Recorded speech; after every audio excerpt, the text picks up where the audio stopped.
Les actions et les grèves se multiplient sur l'ensemble du territoire. Et les femmes, les plus grandes perdantes, se font entendre. Elles seront plus de 500 demain à la manifestation de Paris.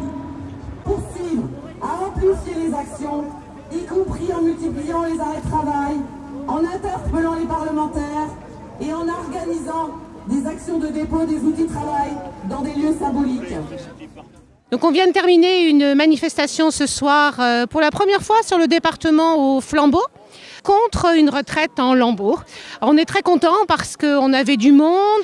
Donc pour soutenir la mobilisation, on a vraiment vu des nouvelles têtes et la manifestation s'est passée de façon tout à fait paisible. C'était esthétiquement très agréable et ça donne envie de recommencer pour beaucoup de personnes, de continuer la lutte. Et notamment, c'est un excellent tremplin pour demain, journée interprofessionnelle de grève et de manifestation que l'on attend et que l'on sent très forte demain avec une mobilisation qui ne faiblit pas contre cette réforme des retraites à points. Du projet de loi Macron, ni amendable, ni négociable. Retrait du projet de loi Macron. Nous, on est un groupe de cheminots, on est à Sudrail Solidaire et aujourd'hui on est à plus de 50 jours de grève. On continue parce qu'on ne veut pas lâcher contre ce régime de retraite par points qui est mauvais pour tous les salariés, qui va baisser les retraites de tout le monde et qui veut nous forcer à pousser les gens à capitaliser pour ceux qui en ont les moyens. Et aujourd'hui, les cheminots, ils ont reconduit la grève aujourd'hui et ils ont envahi la direction régionale après avoir interpellé leur directeur. Donc c'était un grand moment fort de lutte et puis voilà, on continue et demain on sera dans la rue avec tous les autres salariés pour aller jusqu'à la victoire. Encore plus fort, résistance! Ni amendable, ni négociable. Retrait du projet de loi Macron.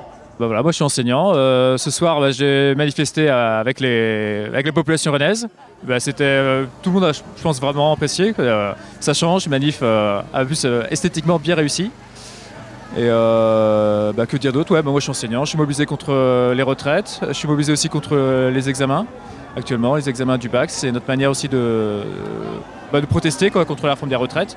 Ces examens du bac, c'est n'importe quoi. Enfin, déjà, c'est vraiment n'importe quoi. Donc, dans tous les cas, il y a une mobilisation très forte pour qu'elle n'ait pas lieu. Mais en plus, le mouvement des retraites nous donne encore une raison supplémentaire d'y aller.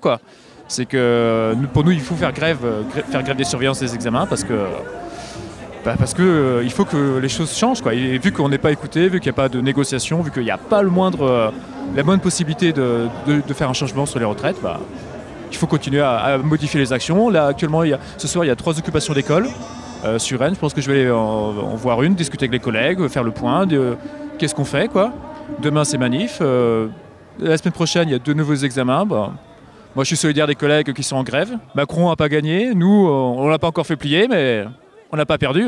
Donc, je ne suis pas pessimiste, moi, sur la suite. Les fric aux actionnaires, cette société-là, On n'en veut pas. de cette société-là, on n'en veut pas. Les jeunes de la galère, les vieux de la misère, les fric aux actionnaires, de cette société-là, on n'en veut pas. De cette société-là, on n'en veut pas. Les réformes des retraites, ce n'est qu'un début parce qu'on part de ça, mais juste après, c'est toute la sécurité sociale qui va voler en éclats.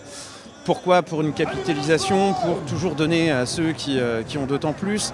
Dans la santé, on est attaqué de tous bords et on peut absolument pas faire quoi que ce soit parce que nous, on est réquisitionnés.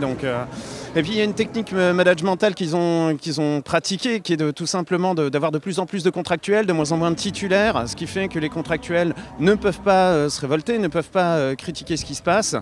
Et le seul avantage qu'on avait un peu dans la fonction publique hospitalière, c'était un peu notre retraite d'avoir ce petit truc-là. Ils sont en train de tuer la fonction publique, ils sont en train de tuer le collectif, ils sont en train de vouloir rendre tout le monde individualiste.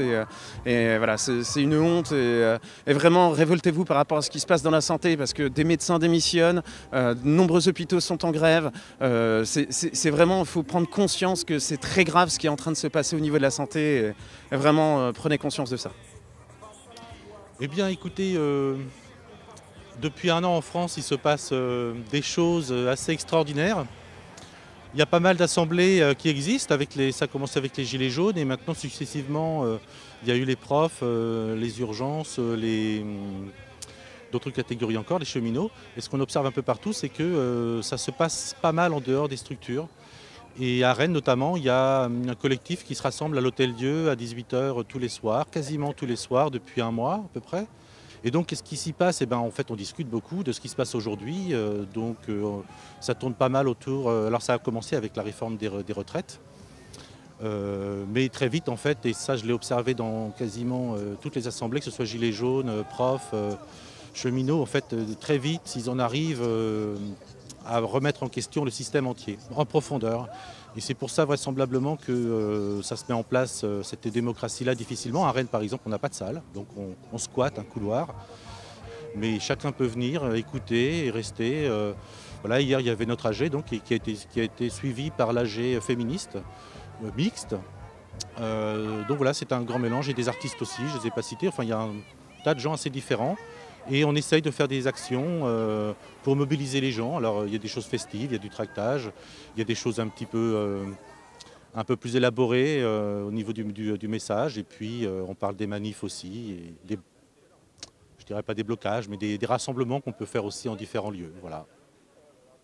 Venez, c'est maintenant, la démocratie, ça commence maintenant. C'est de la faute de Macron et sa team, si c'est surtout les femmes qui crient. APL, chômage, les plus précaires, c'est les femmes d'aujourd'hui comme d'hier. C'est la faute de Macron et sa team, que le voit maintenant qui est très. C'est quoi ce hic qui en a trop marre du défilé de ces tocards?